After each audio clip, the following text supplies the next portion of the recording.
4 दिन पुराना वीर्य स्वस्थ बच्चा पैदा करने के लिए बहुत जरूरी होता है। इसको मैं नहीं बोल रहा, इसको मेडिकल साइंस बोल रही है। कुछ साइंटिफिक छोटी छोटी जानकारियां कहीं ना कहीं आपका मार्गदर्शन करती हैं और आपकी जानकारी को बढ़ाकर आप उन जानकारियों से फायदा उठाते हो। यही तो साइंस है, यही तो मेडिकल साइंस है। आज इसी विषय पर बात करने वाले हैं।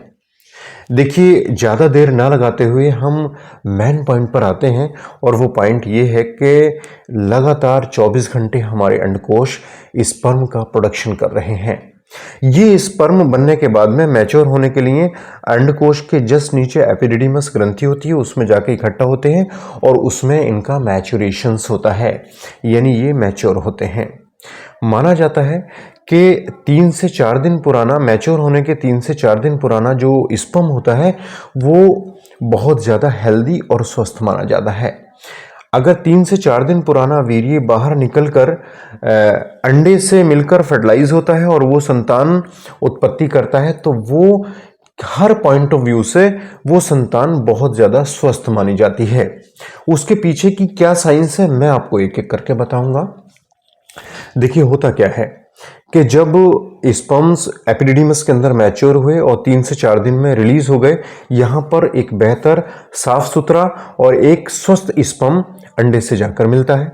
लेकिन अगर स्पर्म 10 से 12 दिन पुराना हो गया है, यानी आप 12-13 दिन 15 दिन तक अपने पार्टनर से नहीं मिले हो, उसके बाद जब मिले हो तो वो जो स्पर्म्स जाएगा फीमेल पार्टनर के अंदर और अंडे से जाके फ्यूज होगा, तो उसमें कई ऐसे तथ्य सामने आए हैं जो ये बताते हैं कि ज़्यादा पुराना जो सीमेन होता है उसके अंदर जो स्पर्म्स हैं उनकी क्वालिटी इतनी बेहतर नहीं होती जितनी बेहतर 3 से 4 दिन पुराने सीमेन के अंदर स्पर्म क्वालिटी होती है। क्योंकि मेडिकल साइंस ये बोलती है कि 10 से लेके 12 दिन या 10 से लेके 14 दिन के बीच में जो स्पर्म एपिडिडिमस के अंदर इकट्ठा है उनके अंदर डीएनए फ्रैगमेंटेशन शुरू हो जाते हैं। डीएनए फ्रैगमेंटेशन का मतलब होता है जो स्पर्म के अंदर जेनेटिक मटेरियल है वो धीरे धीरे उसके अंदर टूट फूट शुरू हो जाती है। और ये मेडिकल साइंस मानती है कि जो स्पर्म है वो भी उसके 3 पार्ट होते हैं स्पर्म के, टेल वाला पार्ट, मिडिल पार्ट और हेड पार्ट जिसको एक्रोसोम्स कहते हैं, इसको मिडिल पीस और इसको टेल पोर्शन।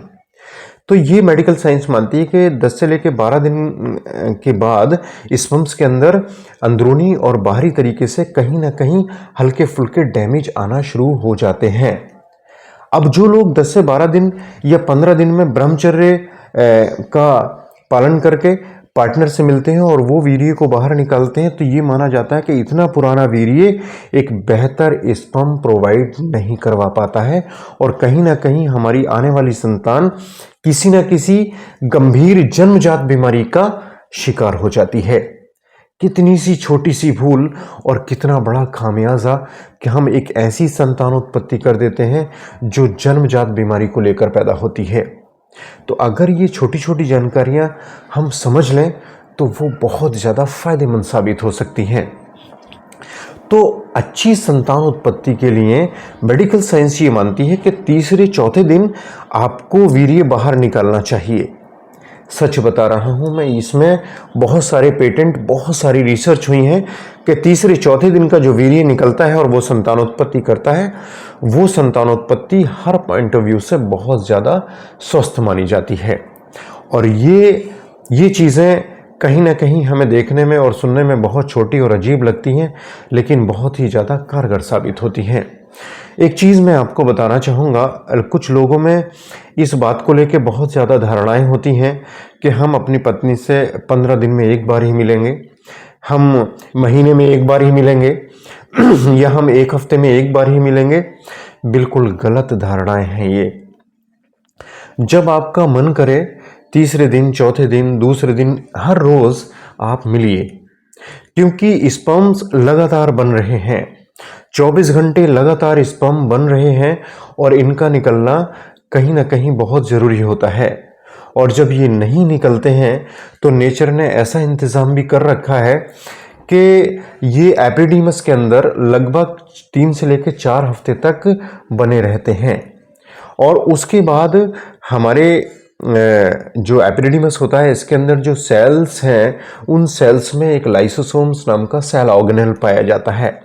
वो सेल ऑर्गेनेल एक इस तरह के एंजाइम्स रिलीज करता है कि ये खराब स्पर्म्स को पहचान कर उनका ब्रेक डाउन कर देते हैं, यानी उनके अंदर की हर चीज़, चाहे वो फ्रैक्टोज हो, चाहे वो विटामिन्स हो, चाहे वो ये मान के चलिए कि जितने भी मिनरल्स हो, इनको ब्रेक डाउन कर देते हैं और इनका रिसाइकिल के थ्रू इनका एब्जॉर्प्शन हो जाता है, ये दोबारा से बॉडी में रीयूज हो जाते हैं। तो ये एक नेचुरल प्रणाली जो हमारे शरीर ने हमें दे रखी है कि अगर लगातार बन रहे हैं ना, अगर वो नहीं इकट्ठा होते और आगे कहीं रास्ता बंद होता तो ये तो पूरी ग्रंथि फट जाती।